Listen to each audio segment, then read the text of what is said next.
Is she mad? Look at what she is eating. Ah, Moyo, why is she doing this? It started as a joke. Everyone in the neighborhood laughed when they heard that Moyo, a pregnant woman of 8 months, had developed a strange craving for grass. Yes, real green grass. At first, her husband Tunde thought it was one of those pregnancy cravings women get, like eating charcoal or licking sand. But this was different. Moyo didn't just crave grass, she devoured it like a starving goat. Every morning, she would sit in the backyard with a large bowl of freshly cut grass, her colorful wrapper barely covering her huge belly, and eat it with a strange hunger. Tunde tried to stop her countless times. Moyo, you are embarrassing me, he shouted one afternoon as he found her chewing a handful of grass while humming softly to herself. People are talking. What will the neighbors say?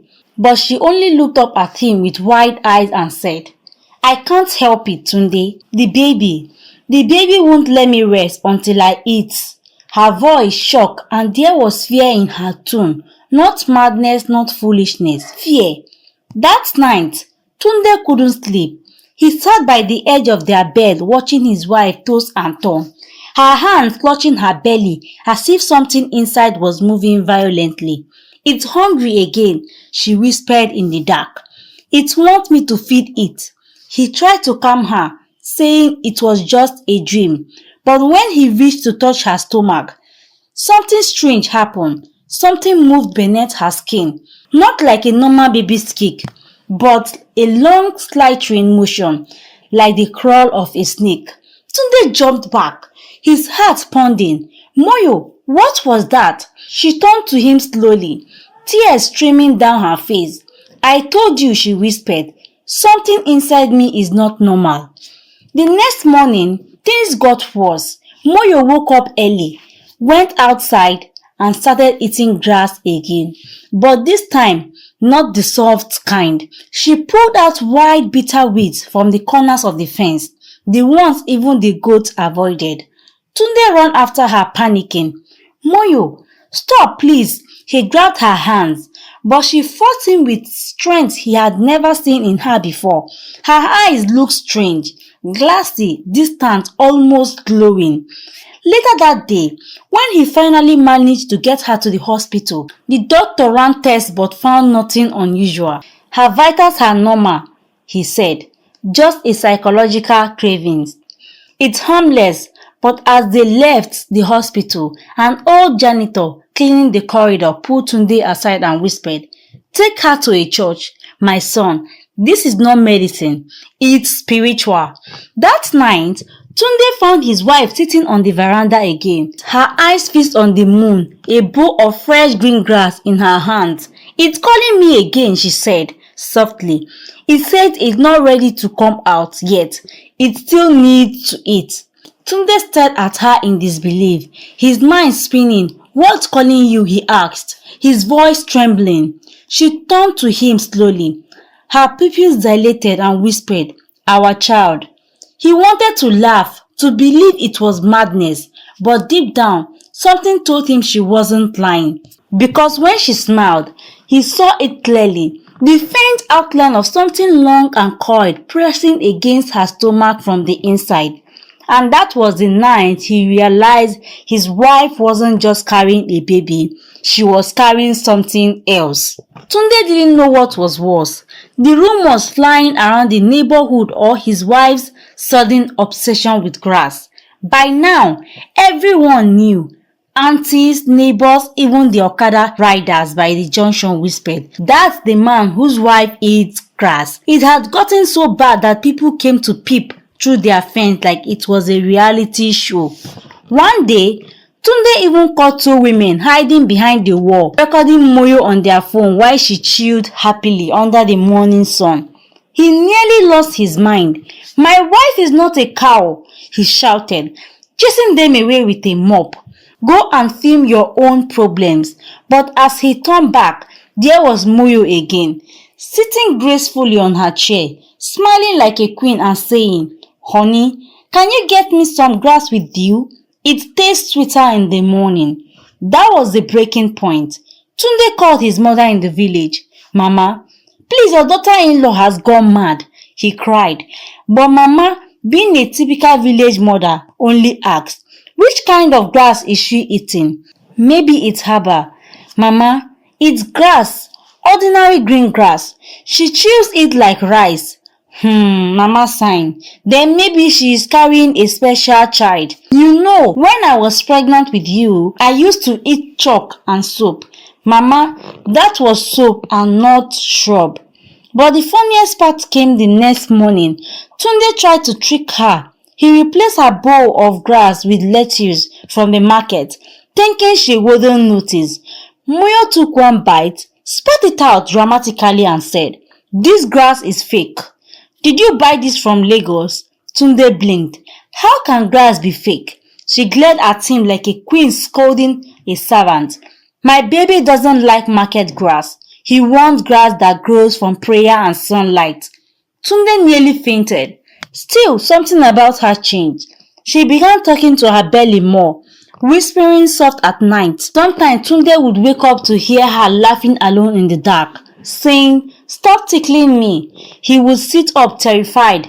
"Moyo, who are you talking to?" She would smile sleepily. "Our baby. He is funny." "Funny?" Tunde muttered. Madness runs in the family. But one night, something happened that turned his laughter into fear. Moyo was asleep, snoring softly, when Tunde heard a rustling sound. At first, he thought it was the wind. Then he saw it, long thin marks, moving under her skin, like something crawling from one side of her belly to the other.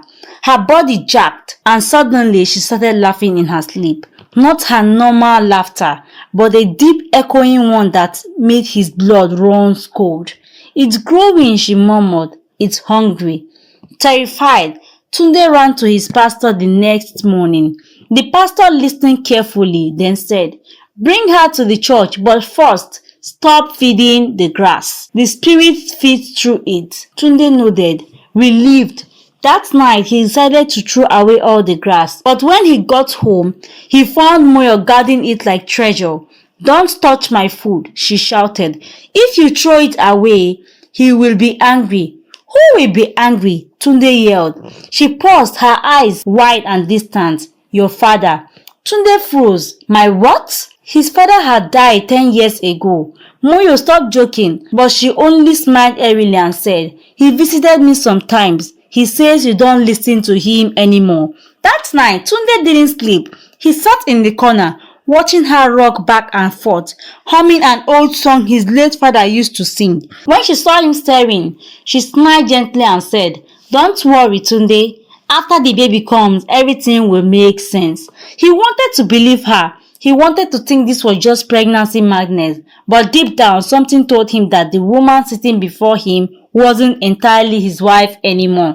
And what happened the next morning confirmed it. Because when he woke up, the bowl of grass was gone. Instead, there were footprints on the lawn outside, small, muddy, and shaped like snakes' scales. That night, the wind howled gently around the house, rattling the windows like something wanted in.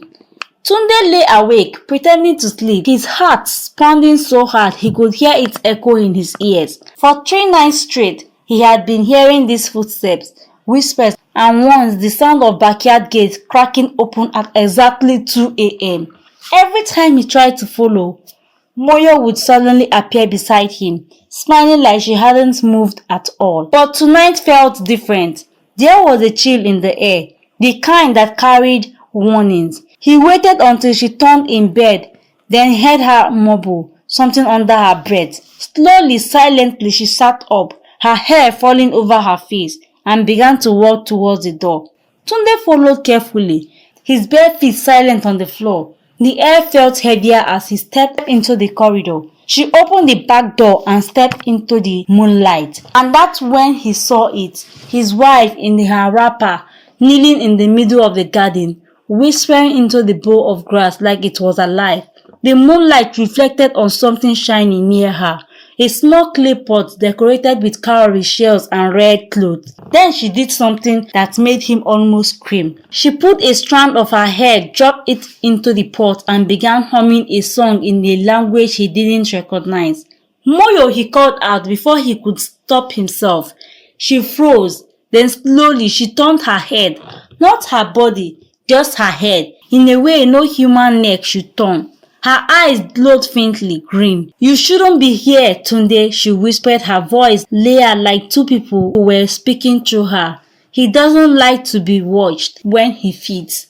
Tunde stumbled back, terrified. "Who is he?" he stammered. She smiled, then pointed at her swollen belly. "Our baby," she said softly. "He is not like other children. He is feeding on grass because he is half from here." She touched her chest and half from the earth below. Tunde didn't understand what she meant, but before he could say another word, the clay pot began to move on its own. It rolled slowly toward him, then stopped and cracked open with a sharp pop. A small puff of green smoke rose into the air, carrying a foul smell. Tunde's legs gave way as he fell backward. Moyo, however, smiled dreamily. "He is happy," she whispered. "He is full now." The next morning, Tunde rushed to Pastor Femi's house with tears in his eyes. The old man listened quietly, then went to his shelves and took out a small Bible and a bottle of anointing oil. "Bring her tonight," he said. "Whatever is growing in her womb is not a child from God." But convincing Moyo to go wasn't easy. She was calm at first, even playful, saying, "Why do we need prayers, Tunde? I am just pregnant." But that night, as he was dressing up, she stood in the doorway, her expression cold and distant. "You want to take me to the pastor?" she asked. "To chase away my baby?"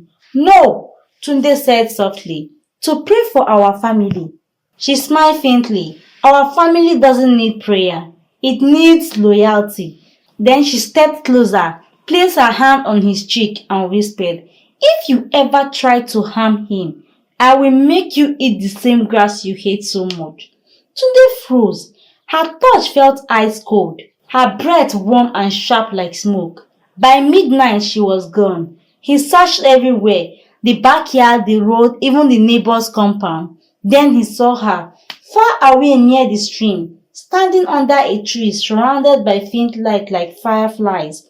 Except they weren't fireflies, they were eyes. Dozens of glowing eyes circling her as she held her belly and chanted. Tunde's blood ran cold. He hid behind a tree, his heart hammering. "He is coming," she said to the shadows, "the chosen one who will bring back the Earth Mother." Suddenly, the ground shook slightly and the stream bubbled as if something underneath was waking up. Tunde couldn't take it anymore. He screamed, "Moyo! Stop this madness!" She turned around sharply, her eyes blazing. "You shouldn't have come here," she shouted. And just then, something moved in the water. A massive dark shape, slithering, writhing, coiling behind her. He ran. He didn't look back until he reached home. Panting, shaking, covered in sweat, he locked the doors and waited till dawn. When she finally returned, she was calm again, barefoot, her wrapper soaked, her face pale. She smiled weakly and said, "Don't worry, Tunde. Soon everything will make sense. Our baby will explain it all." And for the first time, Tunde looked at her belly, really looked, and realized it was moving, but not like a baby kicking. It moved sideways like something crawling under her skin. He fainted. The news spread faster than wind. The woman who eats grass is in labor. Villagers gathered outside Tunde's house like bees around honey. Reporters from Lagos arrived in vans, cameras flashing, shouting questions. Even BBC Africa picked it up. Within hours, her story was on international news. Nigerian woman with mysterious pregnancy goes into labor after months of supernatural symptoms. But Tunde didn't care about the headlines. His world was falling apart inside that small house. Moyo screamed in agony, clutching her belly as the midwife tried to calm her. "Push, my daughter, push!" the woman cried. But each time Moyo pushed, a strange sound came from her stomach, like a hiss mixed with thunder. The whole house shocked. The doctor from the city, Dr. Bello, arrived just in time, sweating from the heat and tension. Everyone out, he ordered, but no one moved. I said out, he shouted. He shouted again. Tunde refused to leave. That's my wife, doctor. I am not leaving her. Dr. Bello signed and nodded. Then pray. If you got inspired, kindly share this video so others can learn. Don't forget to subscribe, likes, and comment. See you on the next episode. Bye for now.